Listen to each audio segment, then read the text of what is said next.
இந்த நாளில் உங்கள் மத்தியிலே பேசும்படியாக வாய்ப்பளித்த ஐயா அவர்களுக்கு என்னுடைய மனமார்ந்த நன்றியை நான் தெரிவித்துக் கொள்கிறேன். ஐயா அவர்கள் ஃபோன் செய்து நீங்கள் இந்த வாரம் வந்துடணும் ஐயா அப்படின்ட்டாங்க. தொடர்ந்து அம்மா அவர்களும்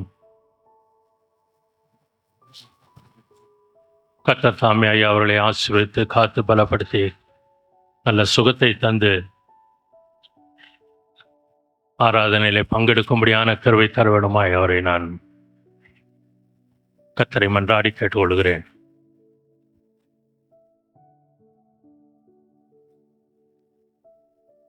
ஆன்டிக்காய் செபிக்கிறேன். கர்த்தர் அவர்களை ஆசீர்வதித்து காத்து கிருபைக்குள் மூடி தெய்வீக கிருபைகளை தந்து வழிநடத்தி ஆண்டு கிருபைக்குள் மூடி வழிநடத்தி காப்பார். சபை மக்களாகிய உங்களை கர்த்தர் தாமே ஆசீர்வதித்து காத்து பலப்படுத்தி ஸ்திரப்படுத்தி கிருபைக்குள் மூடி உற்சாகப்படுத்தி தைரியப்படுத்தி இந்த மாதத்துக்குரிய கிருபைகளை தந்து தொடர்ந்து வழிநடத்தி காப்பாராக. ஆமென். நேரம் குறைவாக இருக்கிறபடினாலே நாம் ஜெபித்து தேவ செய்திக்குள் கடந்து செல்வோம். ஜெபம் செய்வோம். வாரும் பரிசுத்த ஆவியானவரே, வாரும் பரிசுத்த ஆவியானவரே, எங்கள் மத்தியில் வந்திருக்கிற பரிசுத்த ஆவியானவரே, உம்மை விசுவாசிக்கிற எங்கள் நெஞ்சத்திலே உம்முடைய அன்பின் தீயை மூட்டியருளும். பற்பல பாஷைகளின் மூலமாய் ஜாதியான மக்களை விசுவாச உரிமைக்குள் கூட்டி சேர்க்கிற தேவரே, எங்களை உடைய வசனத்தில் பரிசுத்தமா, உடைய வசனமே சத்தியம் சுவாமி. ஆமென். இந்த நாளுக்காக தெரிந்து கொள்ளப்பட்ட வேத வாக்கியம் அது பரிசுத்த ஏசாயா தீர்க்கதரிசன புஸ்தகம் 9ஆம் அதிகாரம் 6ஆம் வசனம். ஏசாயா 9. பிறந்தார், நமக்கு ஒரு குமாரன் கொடுக்கப்பட்டார், கர்த்தத்துவம் அவர் தோளின் மேல் இருக்கும், அவர் நாமம் அதிசயமானவர், ஆலோசனை கர்த்தா, தேவன், வல்லமை உள்ள தேவன், நித்திய பிதா, சமாதான பிரபு எனப்படும். சமாதான பிரபு எனப்படும். இந்த நாளுக்குரிய தலைப்பு சமாதானம். ஆண்டவராகிய இயேசு கிறிஸ்து இந்த பூமியில பிறப்பதற்கு முன்பாகவே அவருக்கு 5 நாமங்கள் கொடுக்கப்படுகிறது. அதில் ஒன்றுதான் இந்த சமாதான பிரபு. ஏன் ஆண்டவராகிய இயேசு கிறிஸ்துவுக்கு சமாதான பிரபு அப்படின்னு சொல்லி அந்த பெயர் கொடுக்கப்படுதுன்னு சொல்லி பார்த்தோம்னா, ஆதியிலே ஆதாம் ஏவாள் ஆண்டவருக்கு விரோதமாக செயல்பட்டபடினால தேவனுடைய வார்த்தைக்கு அவர்கள் கீழ்ப்படியாததுனால தேவனுக்கும் மனிதனுக்கும் இருந்த தொடர்பு அங்க ஒரு முற்றுப்புள்ளி வைக்கப்படுது. தேவன் கோவப்பட்டுறாரு, பலவிதமான சாபங்கள் பூமிக்குள்ள வருகிறது. அப்ப நீங்க பார்த்தீங்கன்னு சொன்னா அந்த இடத்துல ஏதேன் தோட்டத்தை விட்ட அவர்களை அனுப்பல, ஆனா துரத்தி விட்டார்னு வேதம் சொல். அப்ப துரத்தி விடுறாரு சொன்னா எந்த அளவுக்கு அவர் கோவப்பட்டிருப்பார்னு சொல்லிப்பார். இன்னைக்கு நம்ம வீட்லேயோ சரி, மற்ற நமக்கு சொந்தமான இடங்கள்லையோ தேவையில்லாத நபர்கள் வந்தா நம்ம என்ன பண்ணுவோம்? துரத்தி விடுவோம்.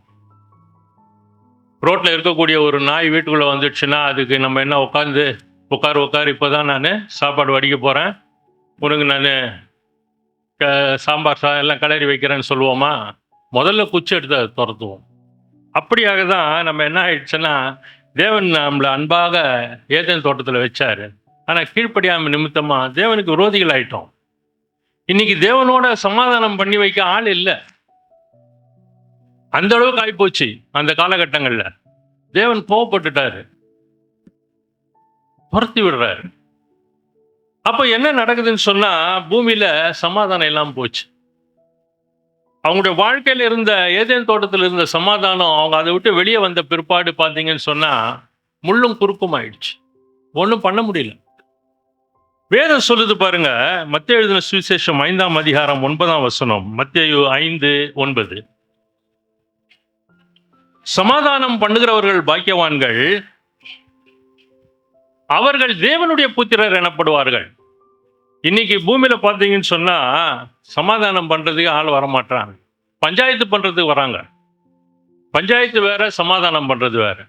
சமாதானம் பண்றதுங்கிறது இலவசமா பண்றது, பஞ்சாயத்து பண்றதுங்கிறது பணத்துக்காக பண்றது. ஆகையினால இன்னைக்கு பூமியில உலகத்துல பார்த்தீங்கன்னு சொன்னா பஞ்சாயத்து நிறைய நடக்கும். நிறைய பஞ்சாயத்துகளுக்கு போயிருக்கிறேன். அது வக்கீல் வேலையில அது கண்டிப்பா கிடைக்கும். வேற வழி கிடையாது. பஞ்சாயத்துக்கு போய் தான் ஆகணும். அப்போ பஞ்சாயத்துக்கு போகும்போது என்ன நடக்குது? பணம் எதிர்பார்ப்போட போறோம். ஆனா வேதம் இங்க என்ன சொல்லுது? சமாதானம் பண்ணுகிறவர்கள் பாக்கியவான்கள்ன்றது அவர்கள் தேவனுடைய புத்திரர் எனப்படுவார்கள் வேதம் சொல்லுது. அப்போ அவர்கள் இலவசமாய் தங்களை கொடுக்குறாங்க. அந்த சமாதானம் பண்ணும் பொழுது பார்த்தீங்கன்னா நிறைய பிரச்சனைகள் வரும். சமாதானம் பண்றவங்கள கூட தாக்கிடுவாங்க. அதுதான் வேதம் திட்டம் தெரியுமா சொல்லுது. அவர்கள் தேவனுடைய புத்திரர் எனப்படுவார்கள். எந்த எதிர்பார்ப்பு இல்லாம போவாங்க. ஆண்டவருக்காக போவாங்க. ஆண்டவருடைய நாம் மேம்படணும், ஆத்துமாக்கள் ஆதாயமாகணும், எப்படியாவது கிறிஸ்துவை ஏற்றுக்கொள்ளணும். அப்போ வேதத்தின் அடிப்படையில் நம்ம பார்க்கும் பொழுது ஆண்டவராகிய இயேசு கிறிஸ்துவுக்கு சமாதானம் என்கின்ற பெயர் கொடுக்கப்படுது. அப்ப இங்க சமாதானம் பண்ணுகிறவர்கள் பாக்கியவான்கள், தேவனுடைய புத்திரன் ஆண்டவராகிய இயேசு கிறிஸ்துவை குறித்து மற்றவர்களுக்கு எடுத்து சொல்லுகிறவர்கள். அவங்களுடைய பிரச்சனையிலிருந்து அவங்களுக்கு ஒரு விடுதலையை கொண்டு வரக்கூடியவர்கள். எப்படிப்பட்ட பிரச்சனையில மாட்டிக்கிட்டு இருந்தாலும் அந்த பிரச்சனைக்குரிய வழிவகைகளை சொல்லி அதற்கு சமாதான கர்த்தர் காரணமா இருக்கிறார்ன்றதை விளக்கி அவர்களுக்கு ஒரு நிவாரணத்தை கொண்டு வந்து அவர்களுக்கு கொடுக்கிறவர்கள் தான் இந்த தேவனுடைய புத்திரர். ஆகவே ஆண்டவராக இயேசு கிறிஸ்து பூமியில பார்த்தீங்கன்னு சொன்னா ஒரு மிக முக்கியமான ஒரு பங்கு அவருக்கு கொடுக்கப்படுது. 5 காரியங்கள் அவர் நிறைவேற்றி ஆகணும். அதுதான் இந்த 5 நாமங்கள் கொடுக்கப்படுது. அதுல ஒரு முக்கியமானது தேவனுக்கும் மனிதனுக்கும் இருக்கக்கூடிய பிளவு. அந்த பிளவை இவர் தான் சேர்த்து வைக்கணும். வேற வழி கிடையாது. வேற யாராலையும் அது பண்ண முடியல, பண்ணவும் முடியாது. இங்க வேதத்தின் அடிப்படையில் பார்க்கிறோம் பாருங்க. வேதம் சொல்லுது, சங்கீதம் 29ஆம் அதிகாரம் 11ஆம் வசனம் என்ன சொல்லுது பாருங்க. சங்கீதம் 21:11.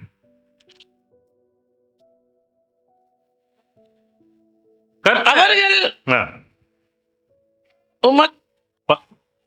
11மா 29:11. கர்த்தர் தமது ஜனத்திற்கு பலன் கொடுப்பார், கர்த்தர் தமது ஜனத்துக்கு சமாதானம் அருளி அவர்களை ஆசீர்வதிப்பார். சங்கீதக்காரன் மூலமாக ஆண்டவர் மிக திட்டம் தெளிவா ஒரு வார்த்தை சொல்றார். அவர் தமது ஜனத்துக்கு சமாதானம் அருளி அவர்களை ஆசீர்வதிப்பார்னு சொல்லுது. தேவன் தம்முடைய ஒரே பேரான குமாரன் இந்த பூமியில கொடுக்கிறார். அதுதான் அது ஜனத்துக்கு சமாதானம். அவரை ஏற்றுக்கொள்கிறவர்கள், அவர் மேல் விசுவாசமா இருக்கிறவர்கள், எப்படிப்பட்டவர்களா இருந்தாலும் சரி அவர்கள் ரட்சிக்கப்படுவார்கள். எப்படிப்பட்டவர்களா இருந்தாலும் சரி அவர்கள் காக்கப்படுவார்கள். சமாதான கர்த்தராகி ஆண்டவராகி இயேசு கிறிஸ்துவை ஏற்றுக்கொண்டால் அவர்களுக்கு ஆசீர்வாதம் உண்டு. எப்படியாவது தேவன் அவர்களை ஆசீர்வதிச்சிருவார். எந்த ஒரு வழியில்னா அவங்களுக்கு ஒரு ஆசீர்வாதம் இருக்கும். ஏதாவது ஒரு தாளந்து இருக்கும் அவங்க கிட்ட, இல்லை ஏதாவது ஒரு விசேஷ கிருபைகள் இருக்கும், அல்லது தேவனுடைய வெளியேற பெற்ற ஒரு நன்மை இருக்கும். அது மற்றவர்களுக்கு தேவைப்படும். எப்படியாவது அவர்கள் ஆசீர்வதிக்கப்படுவார். எந்த விதத்திலாவது அவர்கள் ஆசீர்வதிக்கப்படுவார். சமாதான கர்த்தரை ஏற்றுக்கொண்டவர்கள், சமாதான கர்த்தராகி ஆண்டவராகிய இயேசு கிறிஸ்துவை சொந்த இரட்சகராக ஏற்றுக்கொண்டவர்கள், அனுபவித்தவர்கள் எப்படியாவது ஆசீர்வதிக்கப்படுவார்கள். இந்த பூமியில அவர்கள் ஆசீர்வாதமா இருந்து தான் ஆகணும். வேற வழியே கிடையாது. ஆண்டவராகிய இயேசு கிறிஸ்து இருந்தாதான் அந்த ஆசீர்வாதம் தங்கும். இல்லைன்னா வழிபோக்கம் எடுத்துருவாங்க. நம்ம இடத்துல காணப்படுகிற பலவீனங்கள் அந்த ஆசீர்வாதத்தை தூரப்படுத்திடும். பலவீனங்கள்னாலே பாவ காரியங்கள் தான். பாவ காரியங்களின் நிமித்தம் என்ன ஆகும்னாக்கா பொத்தல் பையாயிடும். பாவம் சரீரத்துல பொத்தலை உண்டு பண்ணிடுச்சுன்னா அதன் வழி ஆசீர்வாதம் வெளியே போயிடும். அதனால்தான் இன்னைக்கு நிறைய பேர் கிறிஸ்தவர்கள் மத்தியில பார்த்தீங்கன்னு சொன்னா ரொம்ப ஒரு ஏழ்மையான நிலையில காணப்படுகிறார்கள். மற்றபடி ஆண்டவர் அவர்களை ஏழ்மையா வைக்கணும்னு ஆசையே கிடையாது. ஒரு வித்தியாசமான ஜனம். இஸ்ரவேலுக்கும் எகிப்து தேசத்து மக்களுக்கும் ஒரு வித்தியாசம் இருக்கும். அங்க இருட்டு, இங்க வெளிச்சம். அங்க வறுமை, இங்க செழிப்பு. அப்படிதான் ஆண்டவர் நடத்திக்கிட்டு போனார். வேதத்தின் அடிப்படையில் பார்க்குறோம்,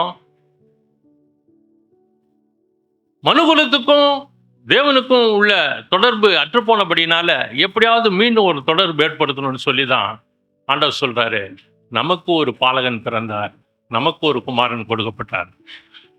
ஆண்டவராக இயேசு கிறிஸ்து இந்த பூமியில பிறக்கலைன்னு சொன்னா நம்முடைய நிலையை சற்று யோசித்து பாருங்க. நம்மளால ஜெயிக்க முடியாது, நிச்சயமா ஜெயிக்க முடியாது. எதிராளி பலம் உள்ளவன் தான், அவன் பலம் உள்ளவன் தான், வேதம் சொல்லுது. அந்த பலவானை முந்தி கட்டினால் ஒழிய அப்படின்னு வேதம் சொல்லுது. அப்ப அந்த பலவான முந்தி கட்டினாதான் நமக்கு சமாதானம் கிடைக்கும், நமக்கு ஒரு ஜெயம் கிடைக்கும். விளையாட்டு கிடையாது பிரியமானவர்களே. எதிராளியை ஜெயிக்கிறதுங்கிறது சாதாரண விஷயம் கிடையாது. எதிராளியை ஜெயிக்கிறதுனா வெளியே போயிட்டு சண்டை போடுறது கிடையாது. இந்த சொந்த சரீரத்தில் இருக்கக்கூடிய நம்மை பலவீனப்படுத்துகிற பாவ காரியங்களை ஜெயிக்கிறது தான் ரொம்ப ரொம்ப முக்கியமான ஒரு காரியம். நிறைய பலவீனங்கள் இருந்து நிறைய பேர் வெளியே வந்திருப்பாங்க. அவங்களுக்கு தான் தெரியும் அந்த கஷ்டம் எவ்வளோ பயங்கரம். அதை ஜெயிச்சு வந்திருப்பாங்க. ஜெயிக்கிறதுங்கிறது சாதாரண விஷயம் இல்லை. எந்த பழக்கமாக இருந்தாலும் சரி, எந்த கெட்ட பழக்கமாக இருந்தாலும் சரி, அவ்வளவு பலவீனப்படுத்தக்கூடிய காரியங்கள். அந்த காரியங்களால தான் நம்ம தேவனிடத்துல இருந்து சமாதானமா இருக்க முடியல. அதுக்கு ஒரு மத்தியஸ்தர் தேவைப்படுது, ஆண்டவராக இயேசு கிறிஸ்து. அவர் அவனை ஜெயிக்கிறார்.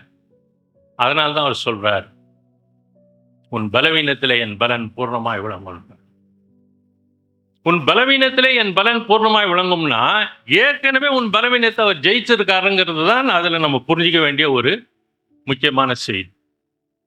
அந்த பலவீனத்தை அவர் ஜெயித்தபடினால நமக்கு அவர் பலன் கொடுக்கிறதுனால நம்மில் காணப்படுகிற அந்த பலவீனம் நம்மை விட்டு நீங்கும் போகும்படியாக நம்மை பலப்படுத்துகிறார். அதற்குரிய ஞானத்தை கொடுக்கிறார், அதற்குரிய ஒரு கிருபையை தருகிறார். அதை ஜெயிக்கும் பொழுது கிறிஸ்து நமக்குள் வந்து வாசம் செய்ய அது ஏதுவா இருக்குது. கிறிஸ்து நமக்குள் வந்துட்டா நமக்குள் இருக்கிற கிறிஸ்துவை பிதா காண்கிறபடினால நமக்கும் பிதாவுக்கும் ஒரு சமாதானம் உண்டாகும். அவர் குமாரனை பார்க்கிறார் நமக்குள்ள. குமாரனை காண்கிறபடினால அவர் என்ன பண்றாருன்னா நம்மளோட சமாதானமாகும். விளையாட்டு இல்லை பிரியமானவர்களே. அதுதான் வேதம் என்ன சொல்றது பாருங்க. சங்கீதம் 119 165. உமது வேதத்தை நேசிக்கிறவர்களுக்கு, உமது வேதத்தை நேசிப்பவர்களுக்கு மிகுந்த சமாதானம் உண்டு, மிகுந்த சமாதானம் உண்டு, அவர்களுக்கு இடரல் இல்லை, அவர்களுக்கு இடரல் இல்லை. மீண்டும் அவர்கள் இடர மாட்டாங்க. ஒரு முறை ஜெயிச்சு வந்துட்டாங்கன்னு சொன்னா அவங்களுக்கு அதனுடைய கஷ்டம் என்னன்னு தெரியும், அதனுடைய விஷம் என்ன பயங்கரன்றது தெரியும். அந்த பாவ காரியத்தினுடைய பின்னால இருக்கக்கூடிய அந்த மரணம் என்னங்கிறது அவங்களுக்கு தெரியும். விளையாட்டு இல்லை பிரியமானவர்களே. அதனால தான் வேதம் சொல்லுது, அதை ஜெயிச்சு வர்றவங்க என்ன பண்ணுவாங்கன்னா வேதத்தை நேசிக்க ஆரம்பிப்பாங்க. அதனால தான் ஆண்டவர் எடுத்ததுமே சொல்றாரு, உங்களுடைய வேதத்தை நேசிப்பவர்களுக்கு மிகுந்த சமாதானம் உண்டுன்ற. முதல்ல அவங்களுக்குள்ள ஒரு அமெரிக்கா வந்தோம், அவங்களுக்குள்ள ஒரு நிம்மதி வரும். இந்த வேதத்தை நம்ம நேசிக்கும் பொழுது அதோடு மட்டும் இருந்துடக்கூடாது. அதுக்கு அடுத்தபடியாக என்ன செய்யணும் பாருங்க. சங்கீதம் 34:14.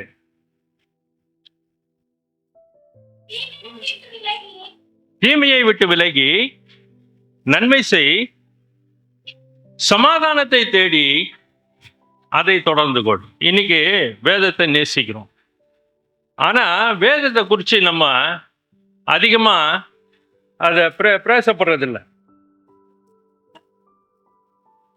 அது என்ன நம்ம தெரிஞ்சுக்கணுன்றத நம்ம என்ன அது மூலமா நம்ம தெரிஞ்சுக்கணுமோ அதை தெரிஞ்சுக்க மாட்டோம். வேதத்தை நேசிக்கிறோம். நீ கூட ஆண்டி பேசும்போது சொன்னாங்க, படிங்க படிங்கன்னு. அதை படிக்கணும். சிலர் பைபிளை நல்லா வச்சிருப்பாங்க, ஆனால் அது உள்ள என்ன சரக்கு இருக்குங்கிறதே அவங்களுக்கு தெரியாது. சிலர் வீட்டில் நிறைய பைபிள் இருக்கும், ஆனால் பார்த்தீங்கன்னா மேலே தூசி அதிகமாக இருக்கும். அதை எடுத்து படிக்க நேரம் கிடையாது, நம்ம நேரம் ஒதுக்குறது இல்லை. ஆனால் ஆண்டவரை நேசிக்கிறோம். இயேசுவே இயேசுவேன்னு நம்ம சொல்லிக்கிட்டே இருக்கோம்.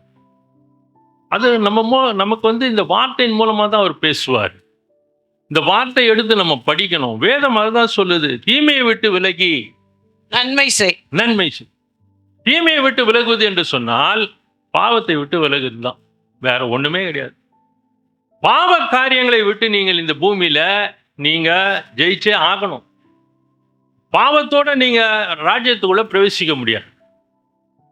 பாவம் தான் நம்முடைய சமாதானத்தை கெடுக்குது. பாவம் தான் நம்முடைய ஆசீர்வாதங்களுக்கு தடையா இருக்குது. அது எப்படிப்பட்ட பாவமா இருந்தாலும் சரி, சின்ன பாவமா இருந்தாலும் சரி, பெரிய பாவமா இருந்தாலும் சரி, பிசாசனுடைய ராஜ்யத்துல பாவம் கணக்கில் வைக்கப்படும். தேவன் என்னாது இருப்பார், அது வேற விஷயம். ஆனா கணக்குல வச்சா குற்றம் சாட்டுகிறவன் அங்க வந்து நிக்கிறான், ஆசீர்வாதத்துக்கு தடுப்பா நிக்கிறான். அதுதான் வேதம் சொல்லுது. நம்ம அதை விட்டு விலகிறதுக்கு தான் பார்க்கணும். தீமையை விட்டு விலகு, பாவ காரியங்களை விட்டு, தீய ஆலோசனைகளை விட்டு, தீய நண்பர்களை விட்டு, தீய சமுதாயத்தை விட்டு, இன்னும் பலவிதமான சொந்தக்காரங்களே மோசமானவங்க இருப்பான். வாங்கி சாப்பிட்றதுக்கு காசு கொடுக்க மாட்டான், ஆனா தண்ணி அடிக்கிறதுக்கு இல்லை விபச்சாரம் பண்றதுக்கு, வேசித்தனம் பண்றதுக்கு செலவு பண்ண ரெடியா இருப்பான். அப்படிப்பட்ட சொந்தக்காரனா இருந்தாலும் அவனை விட்டு விலகு. அப்படிப்பட்ட மக்களை விட்டு விலகு. ஒரு முறை ஒரு ஃப்ரெண்டு, அவர் சும்மா டிராப் தான் பண்ண, அவர் போற வழியில இன்னொரு ஃப்ரெண்டை பார்த்துட்டார். ஆனா அவர் நின்றுட்டார். நானும் அவர் அங்கே இறக்கி விட்டு கிளம்பும் போது அவருடைய ஃப்ரெண்டு என்னை, இவர் யாருங்க அப்படின்னதும், என்ன இந்த மாதிரி நமக்கு தெரிஞ்சவருங்க அப்படின்னு சொன்னதும், அவர் எடுத்ததுமே என்ன கேட்குறாருன்னா, ஐயா ஒரு ஸ்மால் சாப்பிட்றீங்களா? முன்ன பின்ன அறிமுகமே இல்லை. அப்போதான் அவர்கிட்ட நான் பேசுகிறேன் முதல் முறை. என்னன்னா அவர் டீக்கு பதிலாக தான் கேட்பாராம். அவரே சொல்கிறார், எனக்கு டீக்கு பதிலாக நான் இதை தாங்க கேட்பேன். அப்போ அவர் எப்படிப்பட்ட நபர்? எத்தனை பேர் அழிஞ்சு போயிருப்பாங்க, கொஞ்சம் யோசிச்சு பாருங்க. முதல்ல இன்ட்ரடக்ஷனே ஸ்மால் தான், அப்புறம் தான் பிக்கு, அப்புறம் தான் அதெல்லாம் நிறைய பேர் உள்ளேருந்து வெளியே வந்துக்கவங்க நிறைய பேருக்கு தெரியும். விளையாட்டு இல்லை, சின்னதாக தான் முதல்ல நம்மக்கிட்ட அறிமுகமாகும், பெரிய லெவலில் எடுத்துகிட்டு போய் மாட்ட வச்சிடும். அப்புறம் வெளியே வர முடியாது. பயங்கரமான அசுத்தாவிகள் அதெல்லாம். ஏன் ஆல்கஹால்னு பேர் இருக்குது தெரியுங்களா? ஆல்கஹால் ஆளே கொள்ளக்கூடியது தான் அது. அந்த பிசாசினுடைய பெயர் வந்து அல்குல். சமீபத்தில் தான் எனக்கு அது தெரிஞ்சது. அல்குல் அப்படிங்கிறது தான் அந்த பிசாசினுடைய, அது அந்த குடிக்குடைய எஜமான். அந்த அசுத்தாவினுடைய பெயர் அல்குல். எப்படி அழகாக அது பேரை உள்ள பொருத்திச்சு பாருங்க. பயங்கரம். அதுதான் வேதம் சொல்லு, தீமையை விட்டு விலகி பாவத்தை விட்டு விலகும். நமக்கு முதல்ல அதுதான். என்னைக்கு நம்மளை தேவனை விட்டு எது தூரம் நம்மளை பிடிச்சது? பாவம் தான். தேவனுடைய பிரியமில்லாத கீழ்ப்படியாமை தான். ஆண்டவர் சொல்ற காரியத்துக்கு எதிர்ப்பா செய்யறது தான் தீமைகள். செய்யாதங்கிறாரு. காயினுக்கு செய்யாத, பாவம் வாசப்படியில படுத்திருக்கு, அது ஆசை உன்மேல் பற்றி இருக்குது, நீ அதை ஆண்டு கொள்வாயின்ட்ட. காரணம் என்ன? அவனுடைய எண்ணங்கள் அதிலேயே இருக்குது. ஆபேலை எப்போ நம்ம போட்டு தள்ளுவோம்? இப்ப பரிசுத்தமான காரியங்களை நீ செய்ய வேண்டும் என்று சொன்னால் தீமையை விட்டு நீ விலகணும், பாவத்தை விட்டு நீ விலகணும். அப்பதான் சமாதானம். அப்பதான் அதை கூட வேதம் என்ன சொல்ல, தொடர்ந்து கொள்ளுங்க ஆண்டு. அதை நம்ம ஆண்டவராக இயேசு கிறிஸ்துவை தொடர்ந்து பிடிக்கணும், தொடர்ந்து அவரோடு நடக்கிறதுக்கு பார்க்கணும். அதுதான் வேதம் சொல்லுகிறது. பாருங்க பிரியமானவர்களே, வேதம் என்ன சொல்லுது பாருங்க. யோபு எழுதின புஸ்தகம் 22ஆம் அதிகாரம் 21ஆம் வசனம். யோபு 22:21.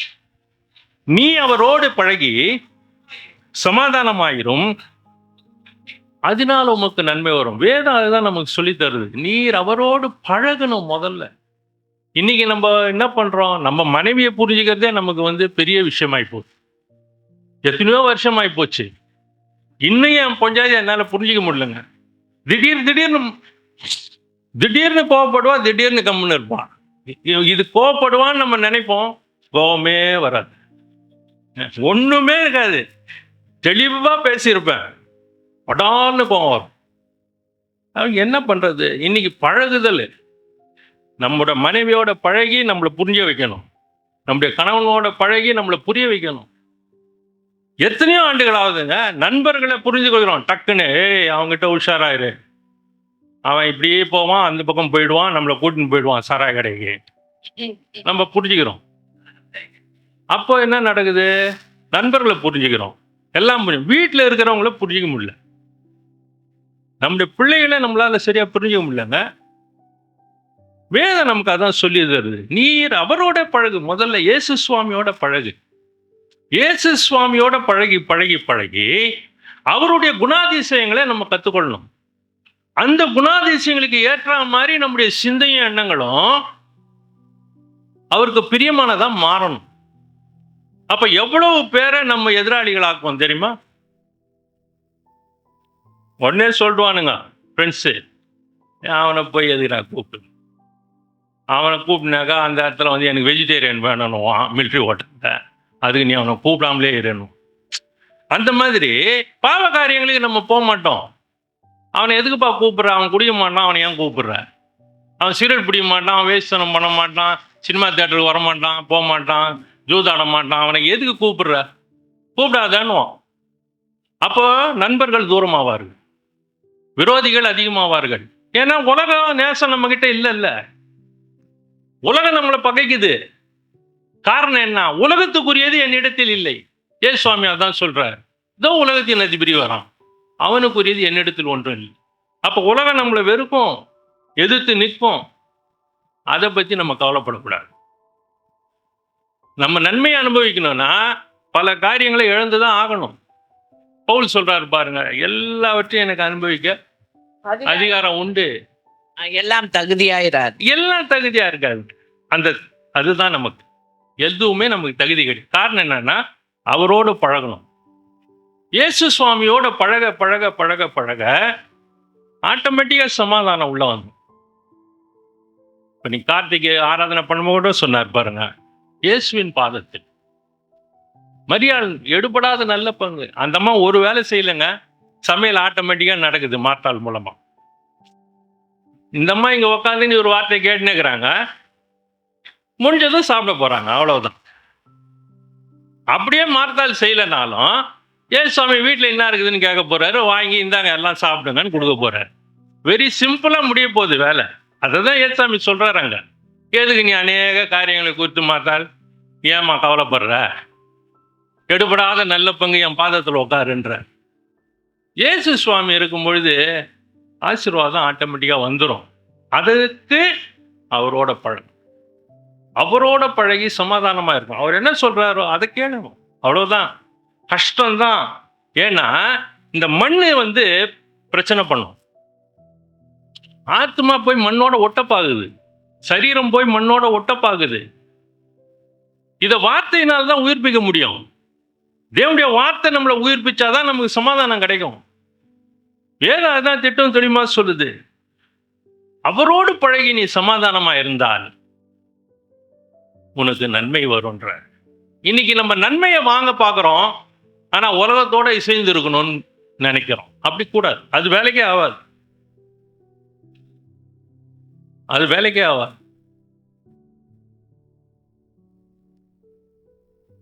அவரோட பழகணும், அப்போ வர நன்மைகள் தான் நமக்கோட நிற்கும். இல்லைன்னு சொன்னா நம்ம நன்மையை வாங்கிட்டு தேவனை விட்டு நம்ம பாட்டுக்கு நம்ம வாழ்க்கையில நம்ம பாவமே செய்யாம நடந்தா கூட இந்த நன்மைகள் எல்லாம் ஆட்டோமேட்டிக்கா கரைஞ்சிரும். அதை ஃப்ரீசிங் பண்ணி வைக்கிறவர் நல்லா நம்ம புரிஞ்சுக்கணும். ஒரு பொருள் வாங்குறோம் கடையில், இப்போ ஒரு மட்டன் வாங்கி வரோம், இல்லை ஒரு சிக்கனு, இல்லை ஒரு ஃபிஷ் வாங்கி வரோம். அது அப்படியே நாள் கணக்கில் வெளியே வைக்க முடியுமா? முடியாது. அது ஃப்ரீசரில் போடணும். அந்த ஃப்ரீசரில் போட்டால் தான் நமக்கு தேவைப்படுற அன்னைக்கு எடுத்து நம்ம சமையலுக்கு உபயோகப்படுத்த முடியும். அது போல தான் வருகிற நன்மைகளை ஆண்டவராக இயேசு கிறிஸ்து நம்மோட இருந்தாதான் எந்த நேரத்துக்கோ அது தேவையோ அதை எடுத்து நம்ம உபயோகப்படுத்தலாம். அப்போதான் அது நம்மோட இசைந்து வரும். அதை பதப்படுத்தி நமக்குள் வைக்கக்கூடியவர் ஆவியின் கனியினால். ஆவியின் கனி நமக்குள்ள வரணும். அன்பு, சந்தோஷம், சமாதானம், நீடிய பொறுமை, தயவு, நற்குணம், சாந்தம், விசுவாசம். எல்லாத்துக்கும் கீழே இருக்குது பாருங்க இச்சை அடக்கம். இதுதான் அஸ்திபாரம். இந்த இச்சை அடக்கம் நம்மள இருந்துச்சுன்னா இது எல்லாம் அருமையா தங்கிடும். இந்த இச்சை அடக்கம் ஒண்ணுதான் நம்ம கிட்ட இல்லாம இந்த இச்சை அதிகமா காணப்பட்டா இதையெல்லாம் ஆட்டோமேட்டிக்கா பலவீனமாயிடும், எல்லாம் விழுந்துடும். அந்த ஆவியின் கனிக்குரிய அஸ்திபாரமே அந்த இச்சை அடக்கம் தான். அதுதான் சமாதானத்தை கொடுக்கும். அந்த இச்சை அடக்கம் தான் நமக்கு பலனை கொடுக்கும். அந்த இச்சை அடக்கம் தான் நம்மளை வாழ்க்கையில நம்மளை உயர்த்தும். அந்த இச்சை அடக்கம் நம்மளை ஆசீர்வாதம் உள்ளவனாய் மாற்றும். யோசேப்புடைய வாழ்க்கை அதாங்க. யோசேப்புடைய வாழ்க்கை அதுதான். அடிமையா போயிட்டான். யாருமே கேட்கறதுக்கு ஆள் கிடையாது. யோசேப்ப என்ன வேணா செய்திருக்கலாம். பட்ட பாடுகள் பாருங்க. சொந்த சகோதரர்கள் அடிச்சு நொறுக்கி பள்ளத்துல தூக்கி போட்டான். சரி, க்ளோஸ் பண்றான்ற நேரத்துல யூதா குறுக்கிட்டு காப்பாத்தி இவனை வித்துடலாம்பா, எதுக்கு அவனை கொல்லணும், அந்த ரத்தப்பழி எதுக்கு நமக்குன்ட்டு வித்துடுறாங்க. வித்த பிற்பாடு யார்கிட்ட விற்கிறாங்க? ஆபிரகாமினுடைய ஆகாருக்கு பிறந்த இஸ்மவேலர் இடத்துல விற்கிறாங்க. அவன் யார வாங்கின்னு போறான்? சொந்த சித்தப்பா பையனை வாங்கின்னு போறான். அவன் எடுத்துன்னு போய் வியாபாரம் பண்றான். அவன் வியாபாரம் பண்ணி அங்க எகிப்து தேசத்துல விக்கிரகாராதனை கூடிய நபர்கிட்ட விற்கப்படுறாரு. அங்க அடிமையா வேலை செய்யறாரு. அதிகாரியாகவும் தேவன் வைக்கிறாரு. ஆனாலும் அங்க இருக்கக்கூடிய பிரச்சனை நம்ம பார்க்குறோம் வேதத்தின் அடிப்படையில். அந்த அம்மாவால் ஏகப்பட்ட பிரச்சனை. ஆனால் யோசேப்பு இச்சை அடக்கம் உள்ளவராக இருந்ததுனால சமாதானம் உள்ள குடிகொண்டு இருக்குது. ஒரே ஒரு வார்த்தை தான் சொல்றாரு, இத்தனை பெரிய பொல்லாங்குக்கு நான் எப்படி உடன்படுவேன்? என் தேவன் என்னை காண்கிறவராக இருக்கிறாரு, இத்தனை பெரிய பொல்லாங்குக்கு நான் எப்படி உடன்படுவேன்ற. விளையாட்டில் பெரியமானவர்களே, இச்சை அடக்கம் அதுதான் சமாதானத்தை கொடுக்கும். ஒரு நிமிஷத்துல விட்டுட்டீங்கன்னா மனைவிக்கு விரோதமாகவோ அல்லது கணவனுக்கு விரோதமாகவோ அல்லது சமுதாயத்திலேயோ ஏதோ ஒரு விதத்துல நம்ம இழந்துட்டா எவ்வளவு சமாதானமின்மை உள்ள இருக்கும் பாருங்க. இன்னைக்கு நமக்கு கிறிஸ்து நமக்குள்ள இருக்கிறதுனால அவருடைய வார்த்தைகள் நம்மளை எப்பவும் எச்சரித்துக்கிட்டே இருக்குது. ஜாக்கிரதை, என்ன பாக்குற, என்ன அங்க தேவையில்லாம வீண் பேச்சு, எதுக்காக அங்க போய் உட்காந்துருக்க, எதுக்காக இந்த மக்களோட நடந்துகிட்டு இருக்க கேட்கிறார் ஆண்டவர், எச்சரிக்கிறார். நம்மளை அடக்கி ஒடுக்கி உட்கார வைக்கிறாரு. இல்லைன்னா நம்ம காட்டு கழுதைகளை போல பாயிடுவோம். அவருக்கு உகந்த ஆட்டுக்குட்டியா மாத்துறாரு. என் ஆடுகளின் சத்துக்கு செவி கொடுக்குதுன்றாரு. செவி கொடுக்கறதுனால சமாதானமா அதுங்க புல்ல மேஞ்சின்னு இருக்கு, பக்கத்திலே தண்ணி கிடைக்குது. பரிசுத்தத்தை விட்டு நம்ம தூரம் போகக்கூடாது பிரியமானவர்கள். முடிஞ்சா நண்பர்களுக்கு சொல்லலாம். அதுக்கும் வேதத்துல வசனம் இருக்குது, வர அடுத்தது பாருங்க. எப்படிப்பட்ட கிருபை, எப்படிப்பட்ட இரக்கம் நமக்கு. அவரோட பழகணுங்க. இன்னைக்கு நேரத்தை நம்ம விட்டுறோம். எத்தனை முறை நம்ம அவரோட பழகணும்னு நம்ம பிரயாசப்பட்டிருக்கிறோம். நம்ம நண்பர்களோட பழகிறதுக்கு பிரயாசப்படுறோம். மற்ற உறவினர்களோட, மற்ற மக்களோட, சமுதாயத்தினர்களோட எப்படியாவது பழகி அவங்க இடத்துல ஒரு நல்ல மதிப்பை வாங்கிடணும்னு நம்ம பிரயாசப்பட்டு நேரங்களை வீணாக்கிறோம். அவரோட நம்ம சமாதானமா இருக்கிறதுக்கு, அவரோட நம்ம சமாதானமா இருந்தா பிதா நமக்கு சமாதானம் ஆயிடுவார். பிதா நமக்கு சமாதானம் ஆயிட்டா பரிசுத்த ஆவியானவர் உள்ள வந்துடுவார். வேதம் அதான் சொல்லுது, நாங்கள் அவர்களுக்குள் வந்து வாசம் செய்வோம். வானத்தையும் பூமியும் அண்ட சராசரங்களை 7 லோகங்களையும் படைச்சு அவற்றின் மீது அதிகாரம் உடையவராய் அரசாட்சி செய்கிற ஜீவனுள்ள தேவன் நமக்குள்ள வந்து தங்கி அவர் வாசம் செய்தா எப்படி இருக்கும்? கொஞ்சம் யோசிச்சுப்பார். எப்படி இருக்கும் யோசித்துப்பார். எவ்வளவு சமாதானத்தோட அந்த ஜீவ நீரூற்று பக்கத்துல உக்காந்துக்கிட்டு, அதனால பக்கத்துல நடப்பட்ட மரத்தின் கனிகளை புசிச்சுக்கிட்டு, அந்த ஆத்துல ஓடுற ஜீவ தண்ணீரை எடுத்து குடிச்சிக்கிட்டு கம்முன்னு அந்த மரத்து மேல சாஞ்சி தூங்கி நின்றோம்னா போதும். அதான் சொல்றாரு, அவரோடு பழகி சமாதானமா அதனால் உனக்கு நன்மை வரும்ன்றார். நீ கஷ்டப்பட தேவையில்லை, அலைந்து திரிய தேவையில்லை. நீ என்ன வேலை செய்யணுமோ அந்த வேலை உனக்கு கொடுக்கப்படும். உனக்கு என்ன சம்பளமோ அந்த சம்பளம் வந்து சேரும். அந்த சம்பளம் உனக்கு ஆசீர்வாதமா இருக்கும். அதை தான் வேதம் சொல்லு. இன்னைக்கு என்ன பண்றாங்க? அதிக சம்பளம், அதிக இது, நிம்மதி போயிடுது. முந்தின வேலையில என்ன இருக்கும்? சம்பளம் குறைவா இருக்கும், வேலை இருக்கும், சரியான நேரமா இருக்கும். இதே நேரத்துக்கு தான் நம்ம அடுத்த கம்பெனிக்காரன் என்ன சொல்லுவான், இங்க வா அதிகமா இருக்குது, நான் உனக்கு வந்து இதே நேரம் தான் அதிக சம்பளம்னுவான். இருக்கிற கொஞ்சம் நெஞ்சம் சமாதான புள்ளையும் பிடிங்கிடுவான். கடைசியில் வீட்டுக்கு வந்து வேலை செய்கிற அளவுக்கு ஆகி போயிடும்.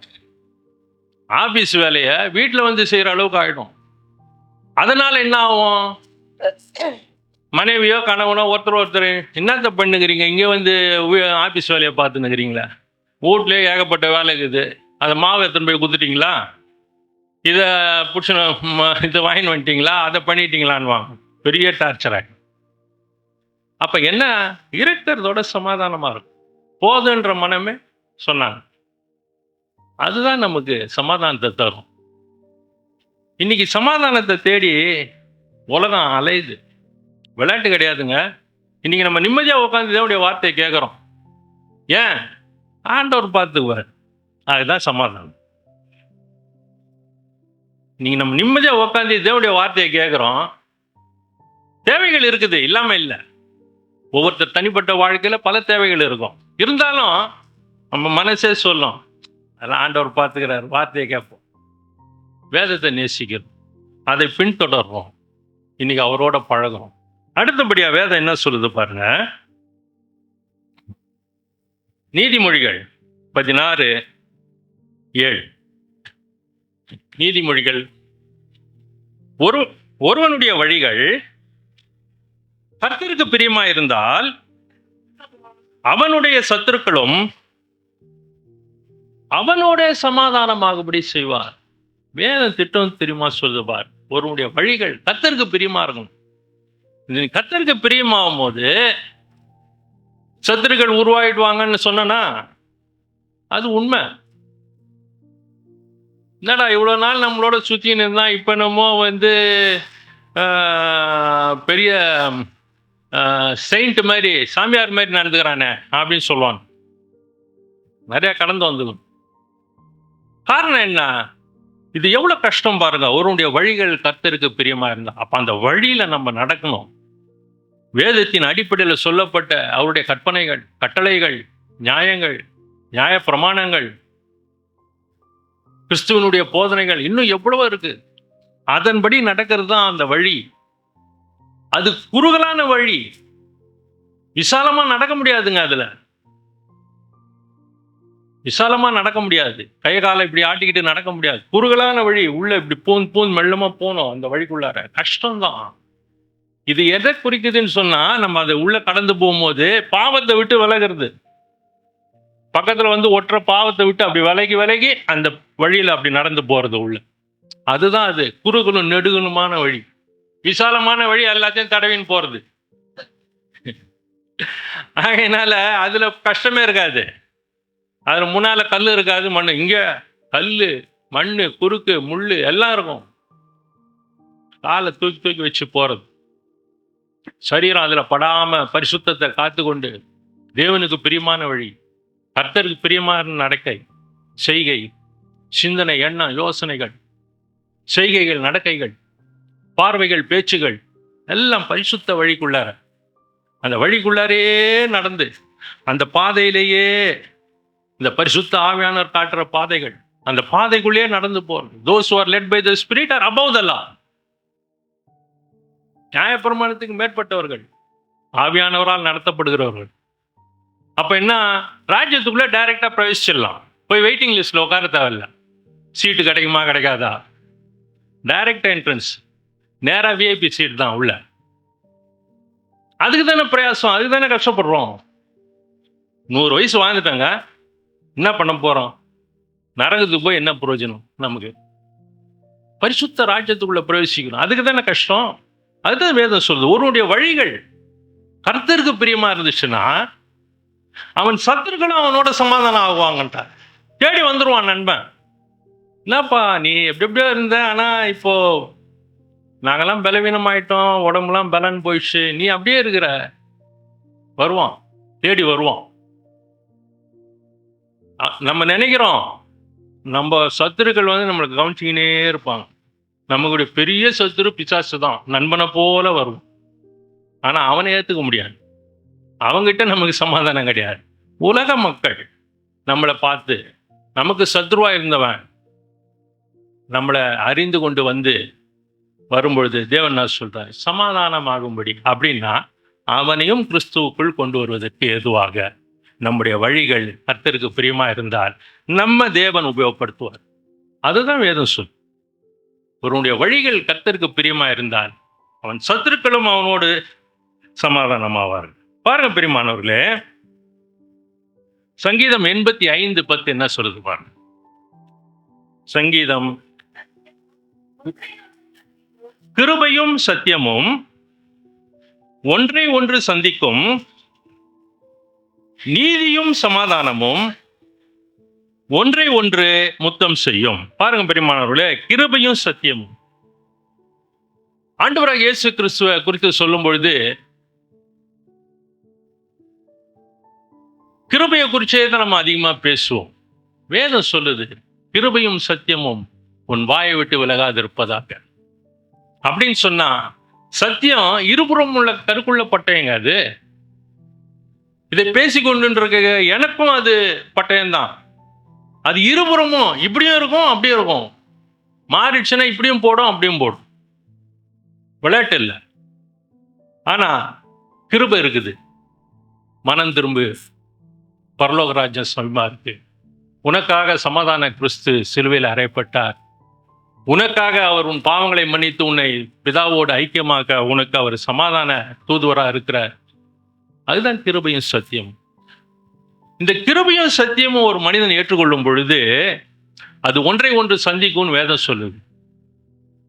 இந்த கிருபையான தேவனுடைய இரக்கமும் சத்தியமாகி அவருடைய வார்த்தையும் ஒரு மனிதனை சந்திக்கும் பொழுது அவன் அவன் ஆண்டவராகிய இயேசு கிறிஸ்துவை ஏற்றுக்கொண்டால் பாருங்க, நீதியும் சமாதானமும் ஒன்றை ஒன்று முத்தம் செய்யும் வேதம் சொல்லும். நீதி என்பது ஆபிரகாம் விசுவாசித்தான், அது அவனுக்கு நீதியாக காணப்படுதுன்னு வேதம் சொல்லுது. ஆபிரகாம் தேவனை பார்க்கலங்க, சத்தத்தை மட்டும்தான் கேட்கிறாரு.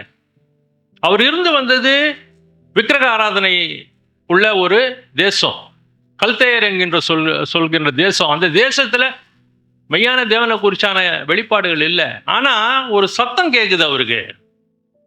அவர் காணாமல் விசுவாசித்தவர். அவர் 99 வயசுல தான் வேதம் சொல்லுகிறது தேவன் ஆபிரகாமுக்கு தரிசனமாகி அப்பதான் அவர் பார்க்கிறார். அது வரைக்கும் அவரு காதுல தான் அவருக்கு அந்த சத்தம். அதனால்தான் விசுவாசிகளின் தகப்பன் இந்த நீதியும் சமாதானமும் மெய்யான தேவனுடைய வார்த்தையும் நமக்கு சமாதான தூதராய் வந்த ஆண்டவராகிய இயேசு கிறிஸ்துவையும் ஏற்றுக்கொள்ளும் பொழுது ஒன்றை ஒன்று முத்தம் செய்யக்கூடியது. அவர் பாதப்படியில் அமர்ந்து அவர் முத்தம் பண்ணணும். அவர் பாதத்தை முத்தமிடணும். ஆண்டவரே உடைய பாதத்தின் கீழ் இருக்கிற மண்ணுன்னு நம்ம ஒத்துக்கொள்ளணும். வானவருடைய சிங்காசனம், பூமி அவருக்கு பாதப்படி. ஐயா ஜபிக்கும் போது கூட சொன்னாங்க, பாதத்தை முத்தமிடணும். நம்ம ஒப்பு கொடுக்கணுங்க. நம்ம எந்த விதத்திலும் நம்ம பெரியவங்க கிடையாது. நமக்காக கிறிஸ்து பட்ட பாடு, அதுக்காக தான் நம்ம அவரை ஏற்றுக்கொண்ட மக்கள். நம்ம தான் அவருக்கு சாட்சிகள். சாட்சியே சரியில்லைன்னா எப்படி பிணை கைதி வெளியே வருவோம்? விளையாட்டில் கிறிஸ்து நமக்காக எப்படிப்பட்ட பாடுகளை பட்டிருக்கார் பாருங்க. அவர் சமாதான பிரபுவா பிறக்கிறதுக்குரிய காரணமே நம்மளை தேவனோடு இணைக்கிறதுக்கு தான். ஆதியில இழந்து போயிட்டோம், மீண்டும் நம்மை பிதாவோடு சமாதானப்படுத்த,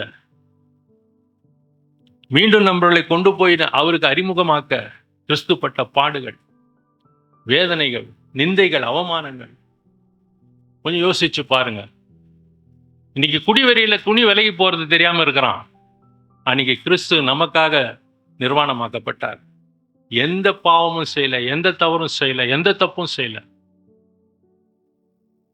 இன்னைக்கு ஜூதாடிட்டு பணத்தை விட்டுட்டு ஏழையாய் போயிட்டான். கிறிஸ்து நமக்காக தரித்திராய் சிலுவையில் அறையப்பட்டார். நம்முடைய தரித்திரம், பாவத்தின் நிமித்தம் வந்த தரித்திரம், கெட்ட பழக்க வழக்கங்கள் நிமித்தம் வந்த தரித்திரம் அனைத்தையும் அவர் சுமந்தாருங்க. சுமந்து நமக்கு சமாதானத்தையும் வேற தராரு. கொஞ்சம் யோசிச்சு பாருங்க, நம்மளா இருந்தா கொடுப்போமா? நான் மன்னர் பரம்பரை, இந்த பரம்பரைன்னு எப்படி டக்குன்னு அதுதான் வந்து நமக்கு நிற்கும். ஆனா கிறிஸ்து நமக்காக எல்லாத்தையும் மறந்துட்டாரு, எல்லாத்தையும் மன்னிச்சு டக்குன்னு நம்மளை கொண்டு வந்து ஒரு புத்திர ஸ்வீகாரத்தை கொடுக்குறாருன்னா எவ்வளவு பெரிய ஒரு கிருபைங்க, எவ்வளவு பெரிய ஒரு தயவு. நம்ம என்ன பெருசா செய்துட்டோம் அவருக்கு? கொஞ்சம் யோசிச்சு பாருங்க. என்ன பெருசா பண்ணிட்டோம்? ஒரு 1,00,000 ஆத்மா ஆதாயம் பண்ணி கொண்டாந்து நிறுத்திட்டோமா? இல்ல அவர் எதிர்பார்த்த விருப்பத்தை நம்ம நிறைவேற்றிட்டோமா? என்ன பண்ணோன்னு நம்ம வந்து அவர்கிட்ட நம்ம ஃபைட் பண்றோம், கொடுத்தே தான் ஆகணும்னு? கொஞ்சம் யோசிச்சு பாருங்க. என்ன தகுதி? ஏதாவது ஒரு சர்டிபிகேட் எடுத்து அவர் முன்னால வைங்க. இன்னைக்கு சமாதானத்தை கொடுத்து நம்மளை உட்கார வச்சுக்கிறாருங்க. மனசு அலைப்பாயாம வேதம் பாருங்க என்ன சொல்லுது பாருங்க. சங்கீதம், நேரம் ஆயிடுச்சு, 28ஆம் அதிகாரம் 3ஆம் வசனம். அயலானுக்கு சமாதான வாழ்த்துதலை சொல்லியும் தங்கள் இருதயங்களில் பொல்லாப்பை வைத்திருக்கிற துன்மார்க்கரோடும் அக்கிரமக்காரரோடும் என்னை வாரிக்கொள்ளாதேயும். பாருங்க, அயலானுக்கு சமாதான வாழ்த்துதல் சொல்லி, இன்னைக்கு வஞ்சகமான வாழ்த்துதல் சொல்றாங்க உலகத்துல. வாழ்க வளமுடன்றான். அது உண்மையிலேயே அது மெய்யான வாழ்த்துதலா? கொஞ்சம் யோசிக்கணும். வேதம் சொல்லுது பாருங்க, இருதயத்துல பொல்லாப்பு இருக்குது உலகத்துக்கு. இவன் அந்த பக்கம் போயிட்டானே, ஒளியின் பக்கம் போயிட்டானே, இவனை மீண்டும் இருளுக்கு கொண்டு வரணும், எப்படியாவது இவனை பின்மாற்றம் அடைய வைக்கணும், இவனுக்கு இந்த பலவீனம் இருந்தது ஆனா ஜெயிச்சிட்டானே, இப்ப என்ன பண்றது? இதுதான் எதிராளியுடைய திட்டமே. வஞ்சகமா பேசுறது, நமக்கு சமாதான வாழ்த்துதல் சொல்றது. வஞ்சகமா பேசுறது,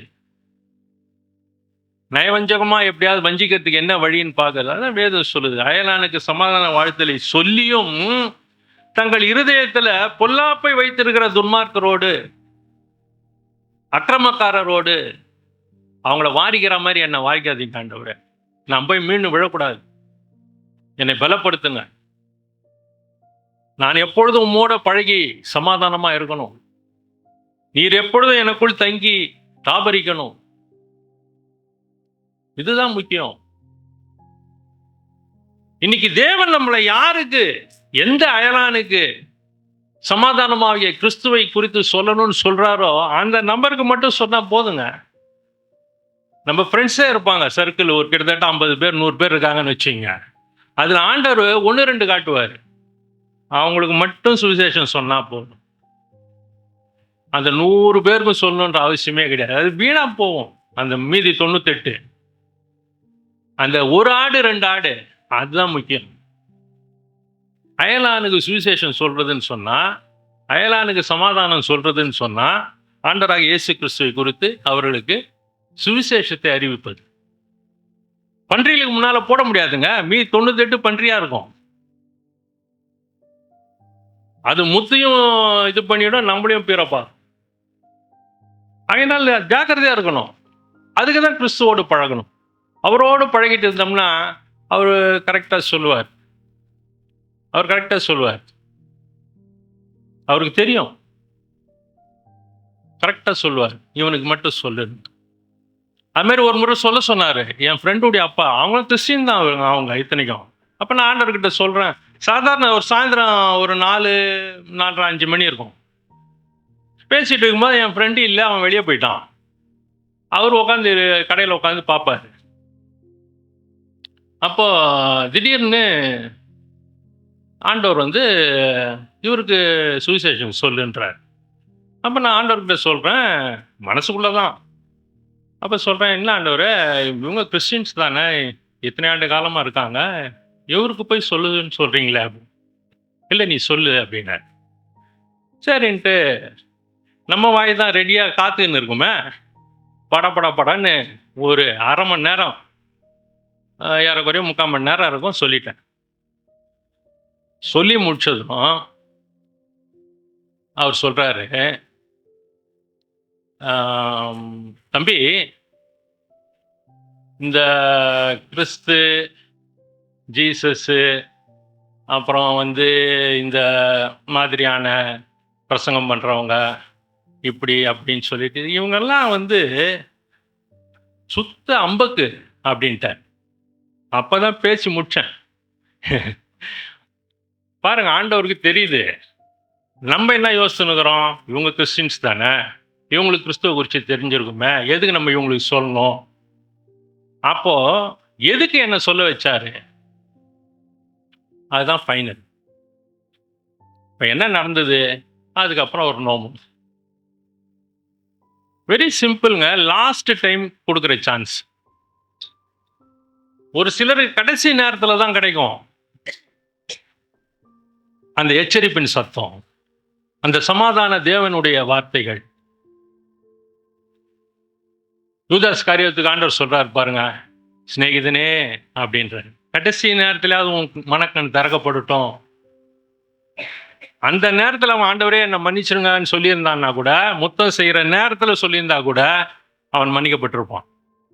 அதனால தான் அவர் முன்னெச்சரிக்கையா சிநேகிதனே, இங்கே ஃப்ரெண்டுடைய அவங்க அப்பாவுக்கு முன்னெச்சரிக்கையா சிநேகிதனே அப்படிங்கிற.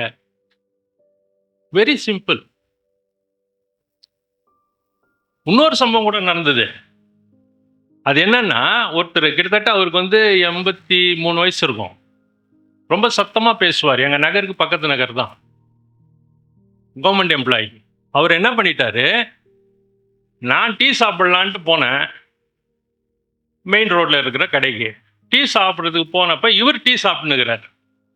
அப்போ என்ன நடந்ததுன்னா, அவர் நேராக என்னை பார்த்ததும் வந்துட்டார். அவர் ரொம்ப சத்தமாக பேசக்கூடியவர், அவர் வாய்ஸே கொஞ்சம் சவுண்டாக இருக்கும்.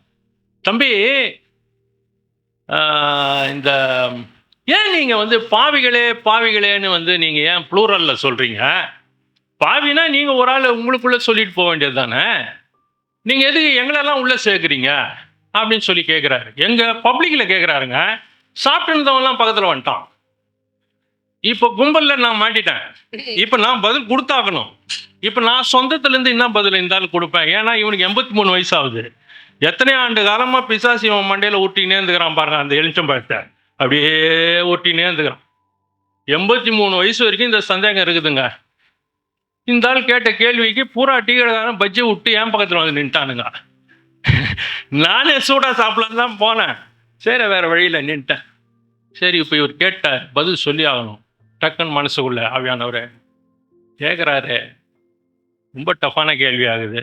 பைபிளில் நீங்கள் வந்து தாவீதுகிட்ட மூலமா சொல்கிறீங்க, தாயின் கர்ப்பத்தில் உருவாங்க எல்லாம் துர்குணத்தினாலன்னா, அப்போ எல்லாம் பாவிகள் தானே வருது அப்படின்னு சொன்னால் சரிப்படுமா? அது இவனுக்கு சரிப்படாதுன்னாரு. அப்போ என்ன பண்ணுறது ஆண்டவர்? அப்போ ஆண்டவர் காட்டுறார், ஆதாம் ஏவாள். அங்கே சிங்குலர் கிடையாது, ப்ளூரல். அப்போ நான் சொன்னேன், அங்கிள், அவர் வந்து சென்ட் பால்ஸில் படித்தவர் தான், ராம்தாஸ்ன்னு பேர். அவர்கிட்ட, அங்கிள் இந்த மாதிரி வந்து உங்களுக்கு தான் தெரியுமா, நீங்கள் பைபிள் தெரியும் இல்லை? ஆமாம், எனக்கு தெரியும்பா.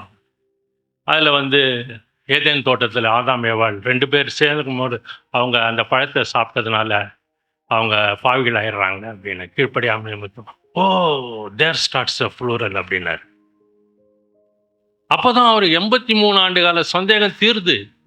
இதை நம்முடைய சொந்த ஞானத்தினால இவங்களுடைய டவுட்டுங்களை கிளியர் பண்ண முடியாது. ஆவியானவருக்கு தான் தெரியும். ஆவியானவருக்கு தான் தெரியும். அவர் தான் இவ எடுத்து வெளியே கொடுப்பாரு. இந்த சொன்னதும் அவர் ஒத்துக்கிட்டாருங்க. கொஞ்ச நாள் தான் இருந்தார். டவுட்டு கிளியர் ஆயிடுச்சுன்னா தூக்கிடுவார். டவுட் இருந்ததுன்னா 100 வயசு வரைக்கும் கூட சான்ஸ் கொடுப்பார். அது வேற விஷயம், நான் அதுக்கு போல. ஏன்னா அப்போ டவுட்டோட வாழலாமா? கிடையாது, நமக்கு கிடையவே கிடையாது. நமக்கு கிளீனாக சொல்லிட்டார், டவுட்டே இருக்கக்கூடாது. கண்டு விசுவாசிப்பேன்னு காணாமல் விசுவாசிப்பேன் தான் பாக்கியம் வாங்கிட்டேன். அதனால டவுட்டே கிடையாது நமக்கு. எதுக்கு சொல்ல வரேன்னா, இந்த மாதிரி நிறைய சம்பவங்கள் என் வாழ்க்கையில் நடந்திருக்கு, இன்னும் கூட இருக்குது, நேரம் இல்லை. ஆகையினால பாருங்க பிரியமானவர்களே, அயலானுக்கும் நம்ம சமாதானம் சொல்லி தான் ஆகணும். இன்னைக்கு நிறைய பேருக்கு நம்மளால சொல்ல முடியல. ஆனா இன்னைக்கு அரசாங்கத்தின் மூலமா சொல்லப்படுது. எப்படிங்க சொல்லப்படுது? எப்படி சொல்லப்படுது? ஒருத்தர் கூட இல்லை. அரசாங்கத்தின் மூலமா சுவிசேஷம் சொல்லப்படுதுங்க. இதே பிஜேபி கவர்மெண்ட் மூலமா, இதே மற்ற கவர்மெண்ட் மூலமா சொல்லப்படுது. சுவிசேஷம் சொல்லப்படுது, சமாதானத்தின் சுவிசேஷம் சொல்லப்படுது. எப்படி ஆண்டவர் நினைச்சாருன்னா அப்படியே பட்டுன்னு அடிச்சுட்டு போயிட்டே இருப்பார். Very simple. கிறிஸ்மஸ் வேர்ல்டு ஃபுல்லா கொண்டாடுறோம், எல்லா மதத்தினரும் கொண்டாடுறாங்க. ரொம்ப சிம்பிளா முடிச்சிருவார் ஆண்டவர். ஏன்னா அவங்களுக்கு போயிட்டு நம்ம சொல்ல முடியாது. இந்த ஒரு பண்டிகை, இந்த ஒரு நாள் விடுமுறை, இந்த ஒரு நாள் உற்சாக கொண்டாட்டம் உலகெங்கிலும் சொல்லப்படுது. அயலானுக்கு சுவிசேஷம் சொல்லப்படுதுங்க. விளையாட்டில் பிரியமானவர்களே, தேவன் நினைச்சா ஒரே இடத்துல உட்காந்து வேலையை பார்ப்பார். Very simple. யாருக்கு அவர் சொல்லணும்னு சொல்லி நம்மளை உபயோகப்படுத்துறாரு, அந்த அயலானுக்கு நம்ம போய் சொல்லிதான் ஆகணும். அவனுக்கு நம்ம சமாதானத்தின் தேவனை குறித்து சொல்ல வேண்டும். அதுக்கு தான் நம்மளை வச்சிருக்காரு தேவன். வேதம் பாருங்க, திட்டம் தெளிவா சொல்லுது. இன்னைக்கு 3 இப்படிப்பட்ட கிறிஸ்துவுக்கு பிரியமான காரியங்களை செய்யும் பொழுது பாருங்க, ஏசாயா 52ஆம் அதிகாரம் 7ஆம் வசனம். இதை ஒருத்தர் படிங்க. நாகும் 1:15 ஒருத்தர் படிங்க. சமாதானத்தை கூறி நற்காரியங்களை சுவிசேஷமாய் அறிவித்து ரட்சிப்பை பிரசித்தப்படுத்தி உன் தேவன் ராஜரீகம் பண்ணுகிறார் என்று சீயோனுக்கு சொல்லுகிற சுவிசேஷகனுடைய பாதங்கள் மலையினின் மேல் எவ்வளவு அழகா இருக்கின்றன. மலையின் மேல் எவ்வளவு அழகா இருக்கிறது. நாகும் 1:15.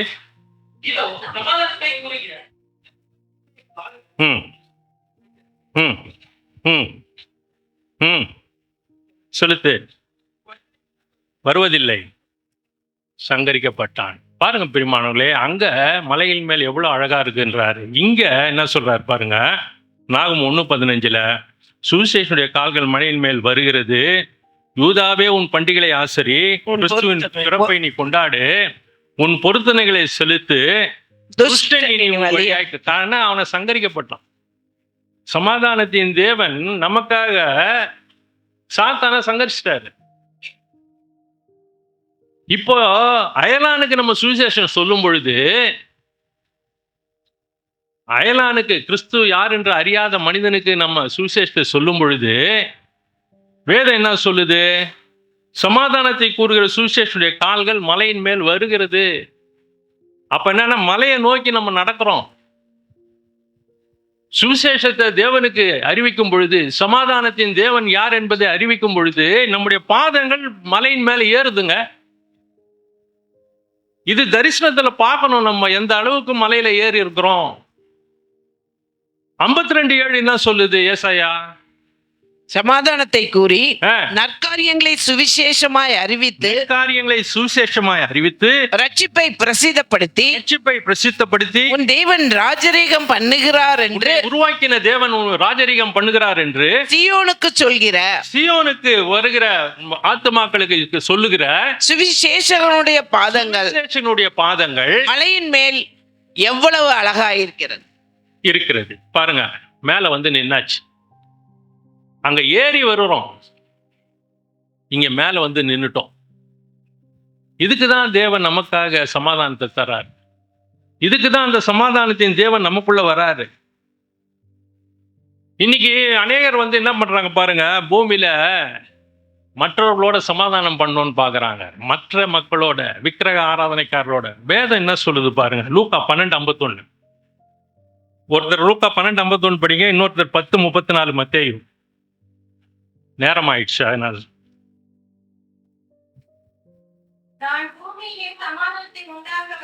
நான் பூமியிலே சமாதானத்தை உண்டாக்க வந்தேன் என்று நினைக்கிறீர்களோ? சமாதானத்தை அல்ல, பிரிவினையே உண்டாக்க வந்தேன் என்று உங்களுக்கு சொல்லுகிறேன். காரணம் என்னன்னு சொன்னா, இன்னைக்கு ஒளியும் இருளையும் பிரிக்கிறார் ஆண்டவர், 2ஆ பிரிச்சுட்டார். அது பாருங்க, மத்தேயு 10:34 இருக்கும் பாருங்க.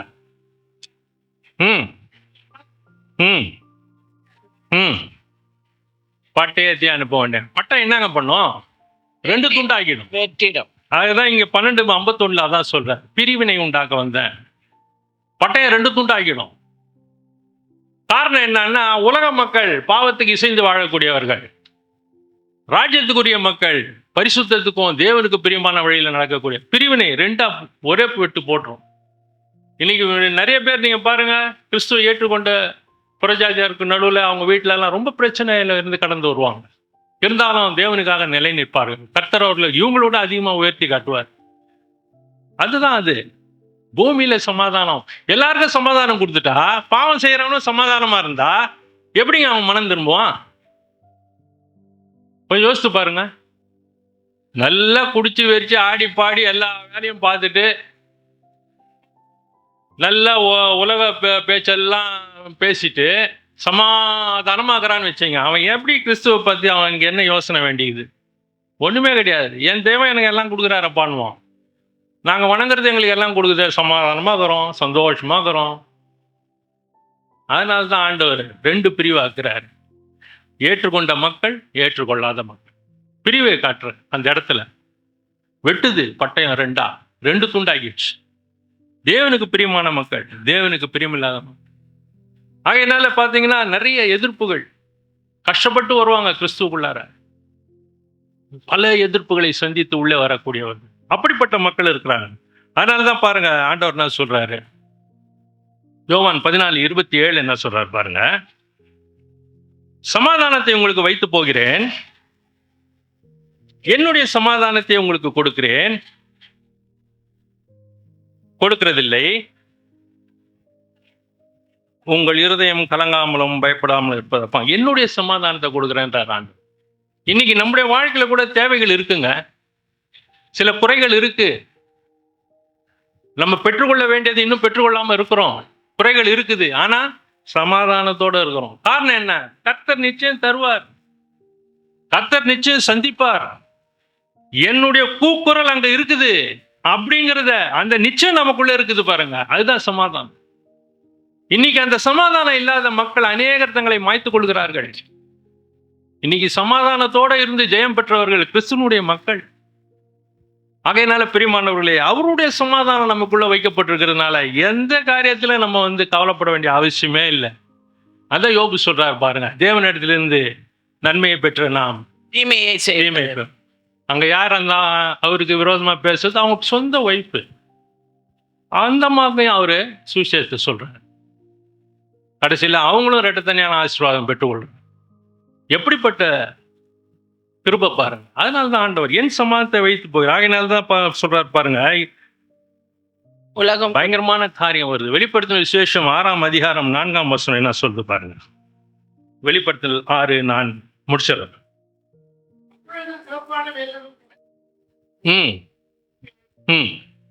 ஏறி இருந்தவனுக்கு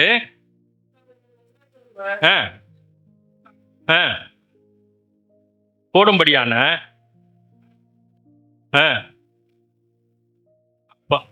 பாருங்க, குதிரையிலேயே அடையாளம் தெரிஞ்சிடுச்சு, சிவப்பு குதிரை.